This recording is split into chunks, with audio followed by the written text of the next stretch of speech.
Mr. and Mrs. Smith has been out in full on Amazon Prime for a couple of months now. Limited show with 8 episodes between 40 and 60 minutes each. It's another shot at a concept that has originally been done by, I believe, an old television show and then a 2005 movie starring Brad Pitt and Angelina Jolie. This new version stars Donald Glover and Maya Erskine and was developed by Glover with initial involvement from Phoebe Waller-Bridge as well, who was also supposed to star but left the project after 6 months due to creative differences. So the premise is that two people take up jobs as international spy assassins. These jobs require them to take an assumed identity, fake identity, as a married couple living together, John Smith and Jane Smith. They go on various missions and they learn to live together, but of course, when real feelings come in conflict with the job, trouble will arise. So it's all done as a dry humored, sarcastic show with bits of action, bits of drama. It's kind of episodic in the sense that each episode is a different mission or a couple of them and has a slightly different concept, but they all come together to form a cohesive story that follows this pair of characters.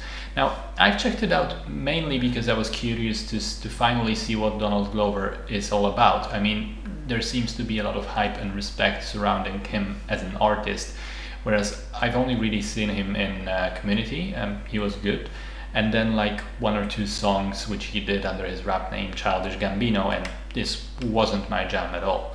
Now, I understand now why he's praised, because in terms of the overall production, scripts, dialogue, which he obviously had a hand in, the show is remarkably good. I loved how every episode is different and how it's cleverly written to essentially be a show about relationships masquerading as an action spy show.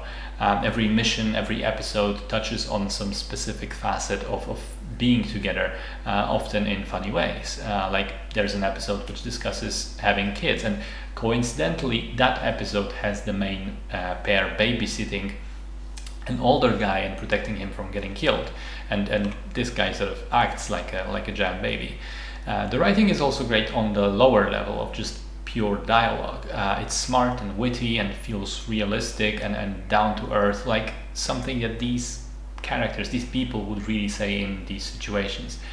However, having said that, I think that a show like this stands primarily on the chemistry between the two leads, on the execution of this writing, and I'm happy to report that in this case, the chemistry is phenomenal. Not only Glover and Erskine have fantastic screen presence individually, they play off one another really, really well.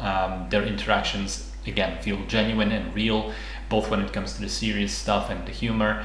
You enjoy seeing them bicker throughout the episodes and have all these adventures, and I have to say, by the end, I grew unexpectedly attached to them. Some other points: the music is great. I like the cinematography and locations. The action is solid, but be aware there's not much of it overall, by design, of course. I loved the wardrobe in the show, especially Glover's outfits were fucking phenomenal. He looks really good in all of them. And I also appreciated all the guest stars. There's some great actors popping up here and there in individual episodes, like Ron Perlman, John Turturro, Paul Dano. Really cool to see all of them here. So yeah, I really like this show more than I thought I would. I don't think it's a must-watch all-time classic. It's not revolutionary in any way, but a very enjoyable, entertaining, and strangely cozy show.